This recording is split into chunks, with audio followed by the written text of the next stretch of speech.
Apa kelemahan penegakan hukum yang dilihat sehingga kita tahu memperbaikinya? Karena ini yang saya undang dua tim tim hukumnya masing-masing kubu. Saya berharap ada masukan ke publik. Ya, Pak Karni, saya ingin menambahkan tadi adalah satu fondasi yang dibangun prinsip-prinsip oleh Profesor Muladi. Kalau ditanya tentang kelemahan dari sisi tim kampanye nasional Prabowo Hatta, ya, kami melihat ini ada satu institutional problem dan juga masalah aparatus penegak hukum. Ini saya kira yang sudah menjadi satu common sense. Kalau kita lihat hukum di Indonesia seringkali menjadi subordinasi politik. Oleh karena itu ada istilah seperti tebang pilih, ya. Kemudian tidak ada satu keadilan. Dan kalau kita lihat dari beberapa sisi, dalam hal ini kalau masalah institutional problem maka harus ada pembenahan terhadap institusi-institusi yang ada. Misalnya di dalam kasus pemberantasan korupsi tentu KPK mempunyai peran yang besar. Tetapi tidak bisa hanya KPK, tapi bagaimana peran kepolisian, peran kejaksaan dan juga institusi-institusi lain menjadi kuat. Bukan hanya pada faktor untuk pemberantasannya, tetapi bagaimana pencegahannya sehingga itu tidak terjadi. Kemudian dari sisi aparatus saya kira ya selalu misalnya salah satu masalah yang klasik, masalah kesejahteraan dari para penegak hukum itu perlu menjadi satu pertimbangan. Kalau kita lihat di beberapa negara lain, ya ini memang satu pro kontra, ya, apakah kesejahteraan mereka itu harus dibereskan terlebih dahulu, kemudian tidak terjadi penyimpangan-penyimpangan, dan juga sistem yang bagaimana tidak memberikan satu ruang bagi aparat penegak hukum untuk melakukan satu abuse of power, ya, dengan kekuasaannya, dengan kewenangannya, karena ada moral hazard dari dalam tindakan-tindakan penegakan hukum. Jadi kami menciptakan kepastian dan menegakkan hukum tanpa pandang bulu seadil-adilnya, itu menjadi poin yang penting di dalam visi misi di bidang hukum Prabowo Hatta, di samping beberapa hal yang lain. Saya kira itu tambahan dari Pak. Baik, pemirsa yang saya sedihkan, hampir tiap hari rakyat Republik ini mengadu ke SMS saya, ke email saya, yang tidak mendapat keadilan, mengadu ke polisi tidak ditanggapi, ke pengadilan yang dia merasa betul-betul haknya ternyata dikalahkan juga. Saya melihat betul-betul menyedihkan yang terjadi di rakyat bawah. Karena itu saya ingin tahu di mana sebenarnya kelemahannya. Saya persilakan di sini ada Profesor Kaligis, Dr. Mulia, lengkap. Malam ini kita lengkap dari praktisi sampai ilmiawannya. Silakan. Oke, terima kasih Bung Karni. Tadi ditanyakan kelemahan-kelemahan hukum yang kita lihat apa. Pertama, saya ingin mengatakan lebih dulu bahwa cita-cita negara hukum yang kita dambakan memang semakin lama semakin mengalami marginalisasi. Nah, kenapa marginalisasi itu terjadi? Kalau kita mau melihat dalam konteks day to day pelaksanaannya, banyak tentu alasannya, tapi saya ingin menyebutkan 3 hal saja. Pertama, mungkin rendahnya kualitas legislasi yang kita hasilkan. Karena begitu banyak tumpang tindih, overlapping legislasi, baik itu sifatnya horizontal maupun sifatnya vertikal. Nah, ini ongkos ekonomi yang kita bayar untuk itu begitu mahal. Mungkin perlu ada penelitian berapa economic cost yang dihasilkan oleh tumpang tindih regulasi yang begitu masif di Indonesia ini. Nah, kedua, tingginya korupsi di lembaga penegak hukum. Nah, judicial corruption itu isu yang paling dahsyat yang kita hadapi, yang mengganggu dan melukai rasa keadilan kita semua. Yang ketiga adalah lemahnya kepercayaan masyarakat pada penegak hukum. Jadi ada distrust terhadap penegak hukum. Nah, ini 3 masalah utama yang kami identifikasi karena kita ingin action. 3 identifikasi ini yang kita coba rumuskan.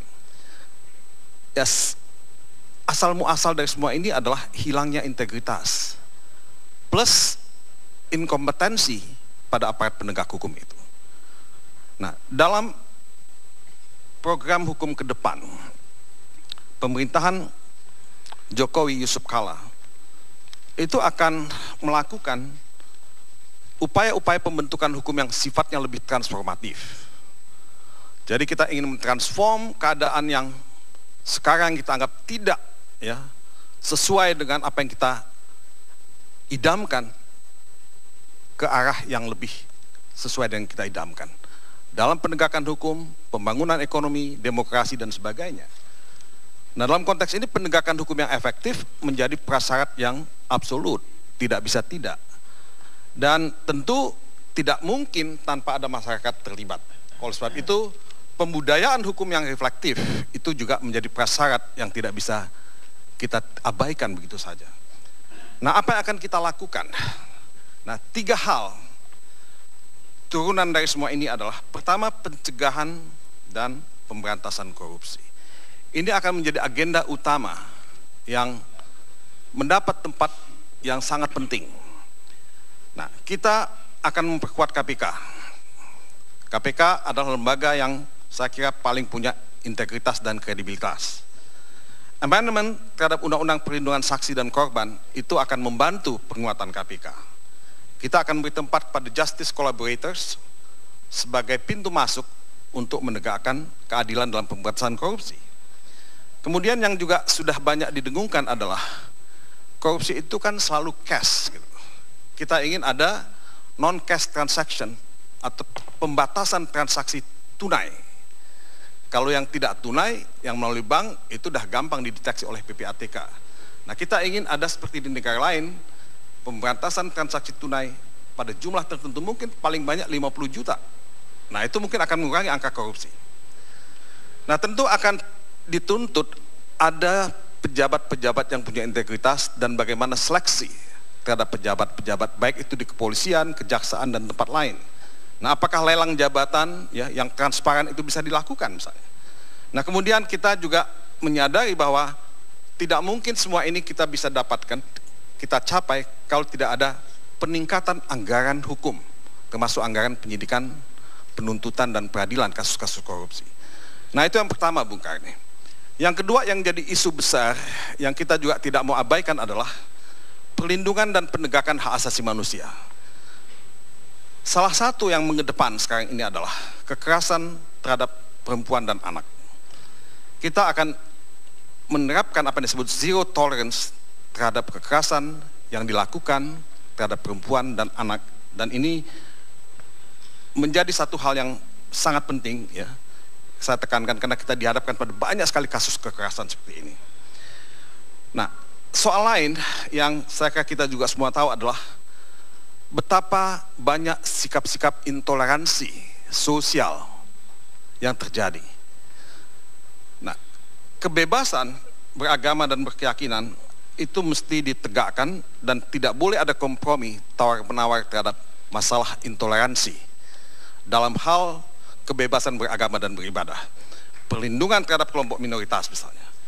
Nah, tentu dalam konteks ini saya setuju dengan Pak Muladi tadi, persoalan masa lalu hak asasi manusia itu harus diselesaikan, tidak bisa tidak.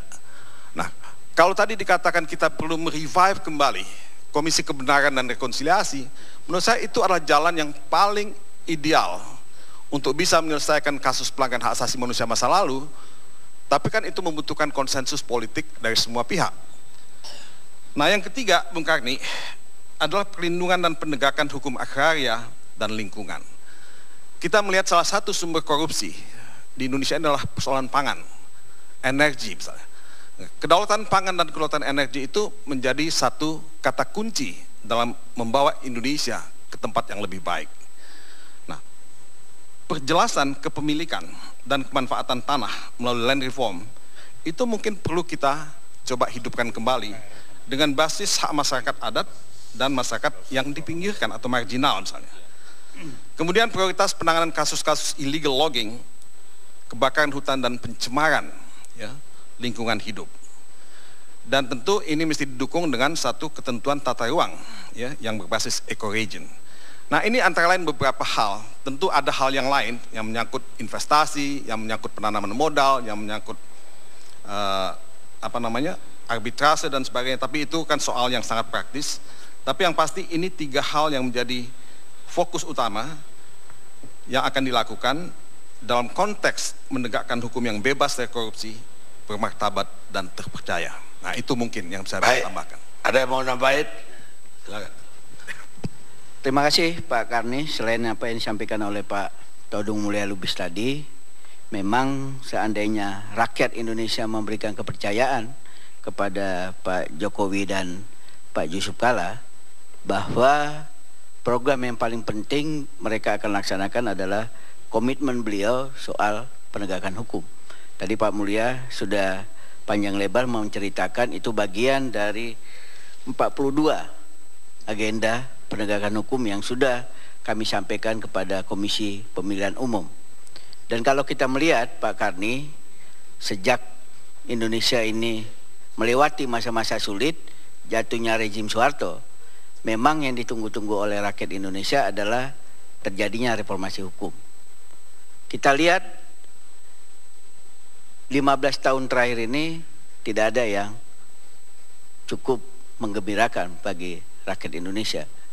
Sehingga adegium yang dulu selalu kita dengar, kalau hilang kambing, habisnya sapi, itu masih terus terjadi. Karena itulah kami berkomitmen seandainya rakyat Indonesia memberikan kepercayaan kepada Pak Jokowi dan Pak Yusuf Kalla, itu tidak akan terjadi di masa pemerintahan mereka. Karena kami juga akan melihat di mana titik-titik lemah yang sudah kami jabarkan, tadi juga sudah disampaikan oleh Pak Todung Mulya Lubis, bahwa intinya pada titik beratnya nanti kepada aparatur penegak hukum. Kita tahu orang mau jadi Kajari, orang mau jadi Kapolres, orang mau jadi Kapolda, kemudian orang mau jadi Kajati, sampai hari ini hampir jarang kita dengar itu melalui proses yang benar dilakukan tanpa ada uang mereka berikan atau dia dekat kepada Jakarta. Sama seperti kritik kami di Komisi 3 khususnya sampai dengan hari ini, masa seorang kasih intel misalnya atau kasih pitsus di tingkat Kejaksaan Negeri itu yang menentukan Kejaksaan Agung. Bagaimana panjangnya urusannya, bagaimana tersentralisasinya kekuasaan di pusat. Nah, itu juga bagian yang harus kita perbaiki. Termasuk misalnya ke depan, Kajari, Kapolda, itu yang Kapolres, itu yang menentukan Kapolda saja. Tidak usah menentukan Jakarta. Dan dibuatlah apa yang sudah terjadi sekarang ini, dan saya kira Pak Jokowi juga sudah lakukan sejak beliau di Solo kemudian di Jakarta. Ke depan juga posisi-posisi itu dilelang saja oleh instansi bersangkutan. Misalnya Jaksa Agung harus berani melelang misalnya Kajati Sumut, siapa nominasinya. Kapolda Sumut, Kapolri harus mau melelang siapa nominasinya. Dari misalnya angkatan berapa, apakah dia termasuk kalau di Polri 5 besar waktu akademi rankingnya. Nah, itu harus dilakukan.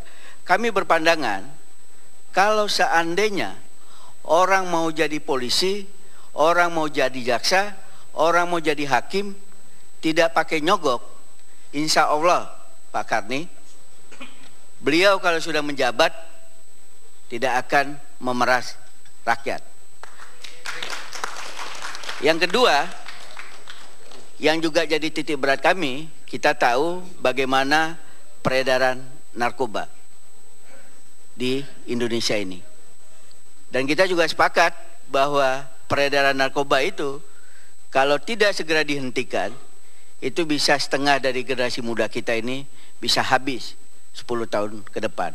Nah, itu juga bagian dari fokus kami. Karena itu kami mengapresiasi misalnya Pak Jokowi sebagai Gubernur DKI, mereka berani menutup sebuah pusat hiburan malam yang kita tahu cukup besar dan di belakangnya juga cukup kuat. Nah, itulah langkah-langkah seperti itu yang harus dilakukan kalau mereka, Pak Jokowi dan Pak Yusuf Kalla, menjadi presiden dan dipercaya rakyat untuk memimpin negara ini 2014-2019. Itu mungkin tambahan sementara Pak Karni. Baik, kita sudah dengar janji dua kubu untuk perbaikan penegakan hukum. Sebetulnya tidak hanya bidang pidana. Mungkin di Indonesia bikin akte pun orang bisa mengingkari. Orang tidak berani meminjamkan uang kepada siapapun karena nggak bayar, nggak bisa apa-apa. Tapi minimal itu janji yang mereka kemukakan. Habis ini saya juga akan izinkan saling bertanya antar dua kelompok, dan kemudian juga kita punya 3 panelis yang tidak kurang juga kepakarannya dibanding narasumber. Tapi kita sudah dengar janjinya, dan janji-janji politik itu sama dengan sumpah pernikahan di depan altar. Dalam waktu cepat dia akan terlupakan. Dick George, aktivis sosial dan komedian Amerika. Mudah-mudahan janji politik kedua kubu tidak terlupakan. Kita rehat sejenak.